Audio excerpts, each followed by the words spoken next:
Olá pessoal, vamos retomar as pequenas considerações a respeito da segunda semana de aula, também para tirar algumas dúvidas que foram colocadas no fórum ou que foram solicitadas por vocês. Inicialmente eu quero já trazer os assuntos que vão ser discutidos posteriormente. Na verdade, eu vou dar uma antecipada, porque eu também estou achando que vocês ficaram com bastante atividades ao longo dessa disciplina. Então, eu vou abordar aqui um dos assuntos que vai ser os da sequência e também vou retomar os assuntos da semana anterior, certo?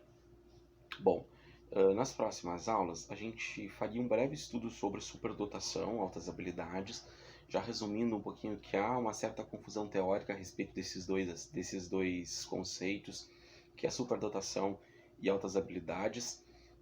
Autores que dizem que são diferentes, autores que dizem que há semelhança nesses conceitos, e eu considero que o importante não é muito a gente se parar e se apropriar do significado específico desta palavra, mas entender o contexto em que ela se aplica para que a gente possa, se caso tiver um aluno com altas habilidades e superdotação, poder fazer a diferença na vida dele, que esse é o nosso objetivo. Ninguém vai sair expert em qualquer uma deficiência, em qualquer uma das altas habilidades ou transtornos de aprendizagem, certo? Então, superdotação e altas habilidades se referem a alunos que se destacam, né, e vivem em situações de desafios em alguma área do conhecimento ou em todas, tá? Então é importante que quando nós temos alunos que se destacam, e não é um destaque apenas por ser rápido, é um destaque porque ele tem interesse, ele tem um processo de maturidade um pouco diferente. Então não é nós que vamos diagnosticar se um aluno tem altas habilidades ou superdotação. Mas se nós percebemos que nós temos um aluno que é destaque em determinado conteúdo, em determinada disciplina, em determinada área do conhecimento, nós temos que transformar o nosso planejamento para este aluno em algo que vá além do que eu estou trabalhando. Porque senão a nossa aula vai ficar chata para ele. E aí ele pode ficar hiperativo, ele pode desenvolver uma série de fatores que podem acabar atrapalhando a aula, certo? Então entender que um aluno que tem altas habilidades e superdotação, ele precisa de um atendimento especializado não por apresentar dificuldade, ao contrário, mas porque ele precisa de alguém como o professor da sala de recursos, de atendimento especializado, com auxílio também do professor da sala de aula, para que organize as suas atividades de forma que as aprendizagens desse aluno continue a ser estimulada e continue a ser explorada, certo?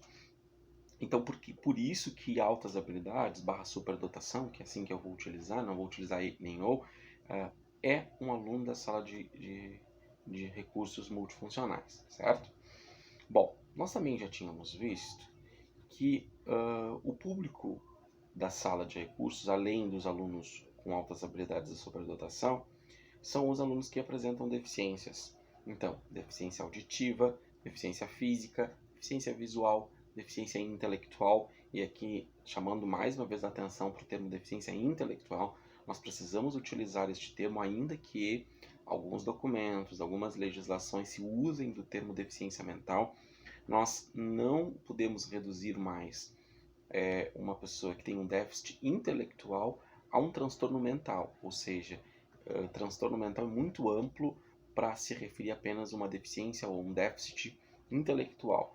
Um transtorno mental pode ser um transtorno de nível psiquiátrico, um nível que vai muito além do déficit cognitivo. E também a gente tem as deficiências múltiplas, ou seja, quando um aluno, uma pessoa apresenta mais de uma deficiência ao mesmo tempo, que isso acontece em função de algumas síndromes, às vezes cromossômicas, que vão afetar, além, por exemplo, do cognitivo, do intelectual, afetar o físico, que foi, eu acho que um dos exemplos que eu coloquei numa situação problema, que era um aluno que tinha uma síndrome chamada síndrome de Cri-du-Chat, que é uma síndrome cromossômica que afeta um cromossomo humano e que faz o indivíduo que tem essa síndrome desenvolver mais de uma dessas deficiências, certo? Então, deficiência múltipla é um aluno que também é público da sala de atendimento multifuncional, atendimento especializado, como queiram chamar. Eu quero chamar a atenção de vocês, porque quando a gente vai ao médico, o médico às vezes coloca o CID da doença, CID-10, né? CID-10F alguma coisa. Esse Código Internacional de Doenças, em 2013, ele foi criado um Código Internacional de Doenças, na verdade, que não é um código, mas ele é um manual diagnóstico e estatístico para transtornos mentais. E aí, por que é transtornos mentais? Primeiro, porque ele é uma tradução do inglês. E segundo, porque ele não se resume apenas a déficits cognitivos ou intelectuais. Eles também falam de outras doenças ou outros transtornos que são psiquiátricos, por exemplo. Por isso que eles usam termos mentais. Mas, ao longo do próprio manual, que a gente chama de DSM, e o que nós utilizamos no Brasil ainda é o 5, embora já exista o 6, o que nós temos acesso, dá para baixar na internet, se vocês colocarem DSM-5 em romanos, vocês vão conseguir baixar esse manual, e ali tem o que é cada um desses transtornos, quais são as comorbidades, quais são as formas de tratamento. O DSM-5 ele muda algumas conjunturas do CID-10.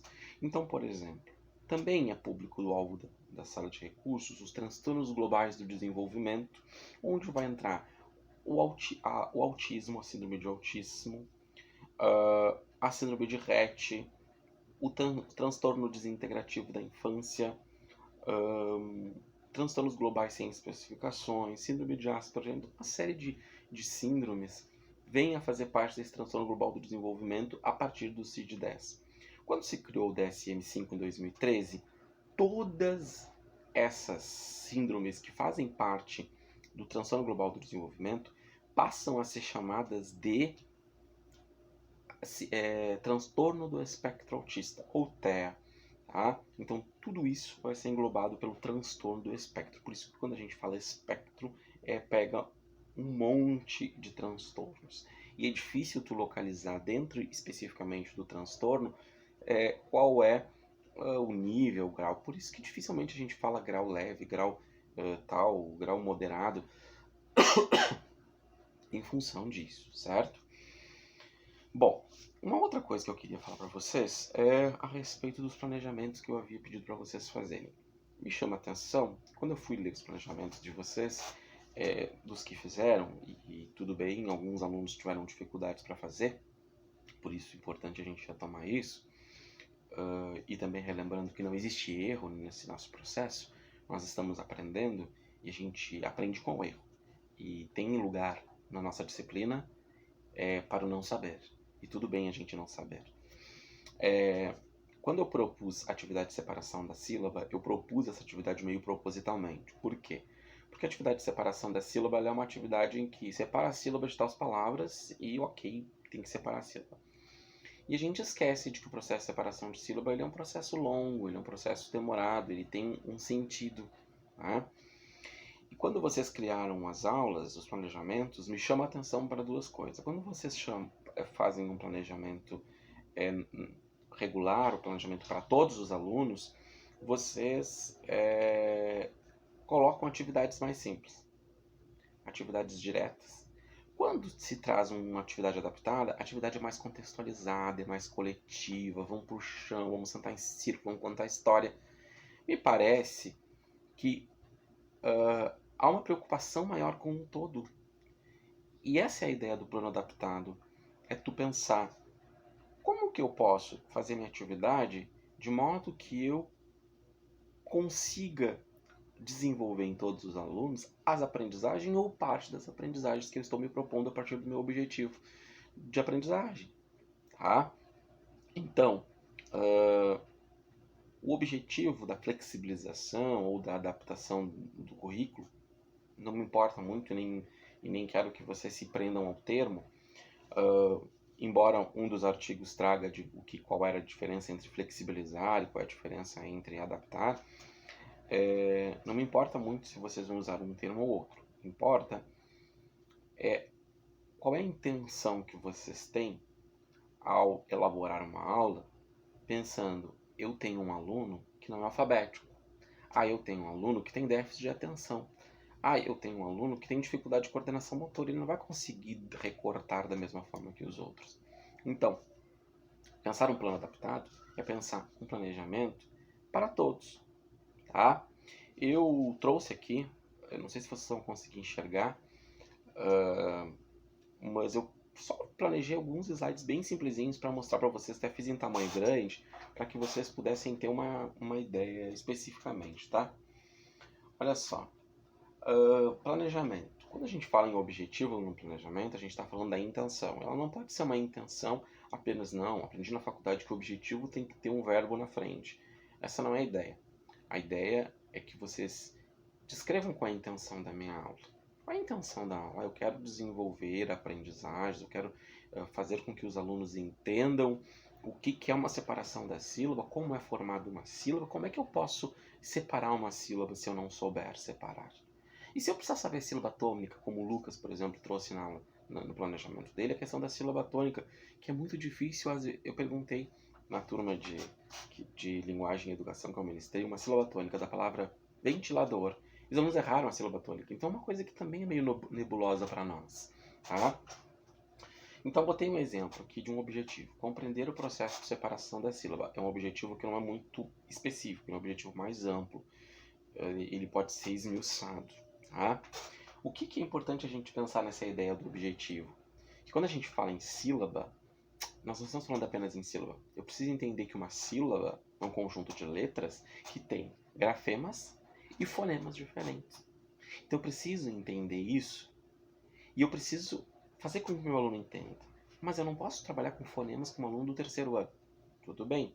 Mas eu preciso entender que cada uma das letras que formam uma sílaba tem um som diferente. Eu não preciso falar o termo fonema, mas eu preciso saber. Tá? Então eu preciso saber, quando eu falo na palavra peixe, eu tenho P, o E e o I que formam uma sílaba e que tem cada letrinha daquelas. É um grafema e cada grafema daqueles vai ter um som que nós entendemos pela nossa capacidade de abstração, que este som é um fonema. Tá? Bom, por que separar a sílaba? Eu preciso ter claro. Por que eu ensino meus alunos a separar a sílaba? Para entender que uma palavra pode ser dividida em sílabas, que as sílabas podem ser divididas em grafemas e fonemas, em letras, enfim, ok. Mas no contexto lá do caderno, por quê? Eu estou escrevendo no meu caderno e eu chego ao final da minha folha. Eu estou no meio de uma palavra. Como que agora eu passo lá para o final e termino essa palavra? Porque de nada adianta o aluno saber separar no caderno as suas sílabas e na hora de transcrever ali um texto, chegar no final da linha, ele não conseguir. Então o mais importante disso tudo é que seja explícito ao aluno, colocado ao aluno, e que ele entenda qual é o objetivo. Por que de um aluno aprender a separar as sílabas? Porque se aprender a separar só por separar, tá? E uma coisa, eu posso ensinar meu aluno diversas formas a separar uma sílaba. Eu posso pegar a palavra peixe e vamos bater palma, gente. Cada vez que eu abro a boca para dizer peixe, para pronunciar uma sílaba, eu vou bater uma palma. Então, peixe. 2 sílabas. Eu não posso dizer peixe. Eu não digo peixe. Tá? Então, quando a gente bate palma, mas bater palma é ruim. Bate na classe com lápis. Bate com lápis na classe. Bate com o dedo na classe. Faz o aluno entender isso. Querem fazer? Pega uma folha, pega com tinta, têmpera. Cada vez que tu abre a boca, tu bota uma marca do dedo. Peixe. Tá? Ok? Então, é uma série de formas que o aluno vai se dando conta. Quanto à sílaba tônica, que o Lucas trouxe, teve outras pessoas, eu acho que também salientaram, mas o Lucas trouxe no seu planejamento especificamente localizar a sílaba tônica. Perfeito, a gente pode localizar. Entender, por exemplo, que uma palavra nunca vai ter 2 acentos numa mesma palavra. Que uma palavra só pode ser acentuada nas suas 3 últimas sílabas. E ela pode ter 10 sílabas, mas um acento só pode ir nas 3 últimas. Entender que, como que eu localizo a sílaba tônica? Eu penso que a palavra está longe de mim e eu preciso chamá-la. Então a palavra ventilador está longe, eu preciso chamar e fazer ela escutar. Então eu grito ventilador. A sílaba que mais eu demoro pronunciando ao chamar é a sílaba tônica. Então existem algumas estratégias que vão auxiliar meu aluno. tá? E que eu preciso ter clareza nessas estratégias para auxiliar meu aluno no processo de aprendizagem, ok? Aqui eu trouxe um texto que talvez vocês não consigam ler, mas olha só, é um texto, na quarta linha tem uma palavra sublinhada. A palavra sublinhada é admirada, certo? E aí eu propus aqui uma atividade. Ó, uma atividade simples, que tu pode colocar para o aluno no caderno, numa folha de exercício. Na linha 4, há uma palavra sublinhada. Transcreva para o caderno, indica o número de sílabas, diga quantas letras é formada, separe a sílaba e indique a sílaba tônica. Então tem uma série de coisas que ele vai fazer nessa atividade, ok? Agora vamos pensar que eu tenho um aluno, no meio de tantos, que tem déficit de atenção, tem dificuldade de atenção, de concentração, e que ele provavelmente não vai conseguir realizar tudo, ele não vai entender nessa sequência de atividades aqui. Então, o que é adaptar uma atividade para ele? Olha, aluno com dificuldade de concentração. Observe o texto, as palavras sublinhadas e reescreva nesse espaço. Primeira coisa, tirar a palavra de lá, reescrever aqui. Qual é a segunda? Qual é a primeira palavra sublinhada? Tinha duas lá.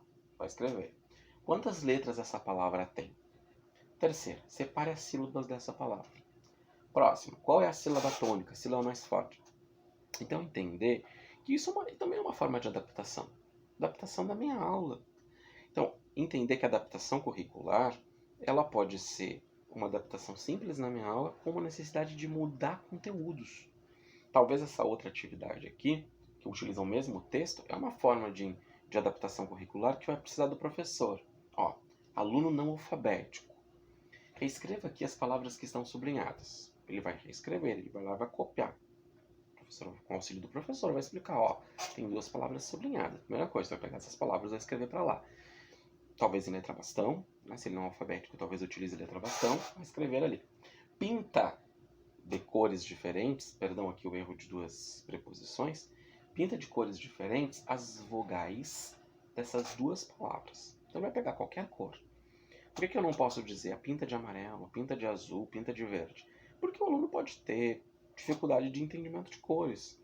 Ah, mas eu já posso ir trabalhando. Tu pode, mas também tu tem que entender que teu aluno pode ter anomalias para reconhecimento de cores, certo? Quais são as vogais que há nessas palavras? Ah, o aluno vai transcrever as vogais que há aqui. Então, eu utilizo o mesmo texto, mas com objetivos de aprendizagens diferentes. Porque esse aluno não está no mesmo nível de aprendizagem que os outros neste momento. Então, eu preciso ir trabalhando a partir dos objetivos de aprendizagem que eu tenho para esse aluno. Tá? Então, adaptação curricular é isso. Uma adaptação curricular aqui ela é muito maior que na atividade anterior. A atividade anterior ali, que é essa aqui, ó, é apenas reestruturar a atividade de forma que o aluno que tenha dificuldade de atenção consiga realizá-la. Quando eu coloco essa atividade, bom, meu objetivo é diferente.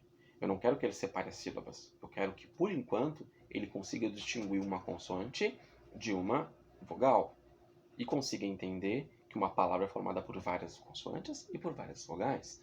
Ok? Então, objetivos diferentes. Quando eu falo adaptação curricular, eu estou falando em modificar em função de um aluno, em função de uma necessidade específica de aprendizagem, em função de alguns alunos, enfim. Tá? O importante é que eu consiga manter o máximo de unidade, ou seja, estou trabalhando um texto, para todo mundo o mesmo texto, mas eu posso trabalhar várias atividades diferentes, de forma que ninguém se sinta diferente. Bom, agora todo mundo no livro, mas o fulano não sabe ler, então a atividade dele é uma folhinha, né? Isso é exclusão. Então entender que a gente pode fazer flexibilização no currículo, flexibilização no planejamento, flexibilização no plano de ensino a partir das necessidades de aprendizagem. Nós podemos e nós devemos fazer, certo? E a gente também precisa entender que não preciso ter um laudo para fazer isso, tá? Eu posso fazer isso a partir da minha percepção. Posso perceber que um aluno tem dificuldade, ele não está conseguindo fazer quando eu coloco tudo num texto. Mas se eu esmiuço as perguntas, as ordens dos exercícios, das atividades, ele consegue fazer. O objetivo não é que ele faça e que ele aprenda. Então, tudo aquilo que favorece a aprendizagem dos alunos, vale a pena a gente investir e vale a pena a gente tentar, tá? Eu também queria chamar a atenção para que quando a gente proporcione uma construção de um conteúdo para os alunos, uma construção de um desenvolvimento, um conteúdo que seja novo, por exemplo, agora nós vamos trabalhar de sílabos, trissílabos, polissílabos, que são conceitos para os alunos. Então aí eu vou lá no quadro e boto, olha, dissílabo tem 2 sílabas. Não preciso fazer isso.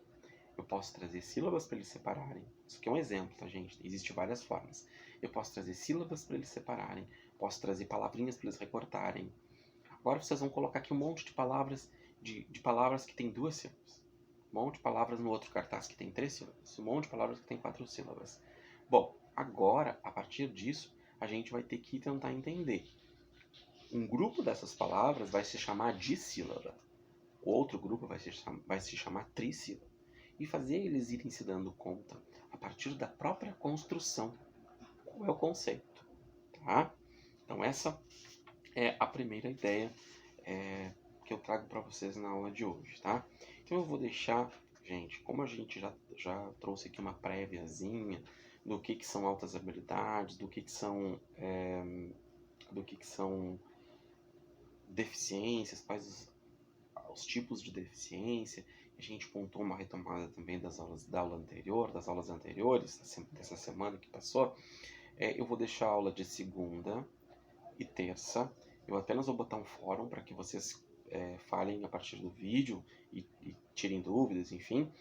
Mas eu vou deixar a aula de segunda e terça especificamente para vocês conseguirem ir colocando em dia as atividades que estão pendentes, tá? Na quarta-feira a gente vai trabalhar sobre necessidades educacionais específicas nos transtornos de aprendizagens, tá? E daí a gente vai entrar na questão do processo medicamentoso para tratamento desses transtornos, e daí a gente faz a nossa última atividade da nossa disciplina, tá? Eu também estou sentindo que eu pesei bastante vocês com as atividades, tá? Mas eu acho que fazer processo de aprendizagem a gente tem que forçar o nosso fazer, o nosso se dar conta de que, olha, não consegui entender. Quando vocês me mandam eu não consegui entender o que é o plano de adaptação, me confundi. Isso é aprendizagem, é o não saber, e a gente precisa se colocar sempre no lugar do não saber. Certo, gente? Então, uma boa semana de estudos. Não sei se a nossa próxima atividade na quarta-feira eu vou gravar um vídeo ou vou colocar alguma atividade específica para a gente falar sobre necessidades educacionais específicas, focando especificamente nos transtornos de aprendizagem, ou pegar algum artigo. Ainda não sei, talvez eu faça um vídeo, porque daí eu posso ser mais sucinto, certo? Um abração para vocês, uma boa semana de estudos, uma boa última semana de estudos para todos nós.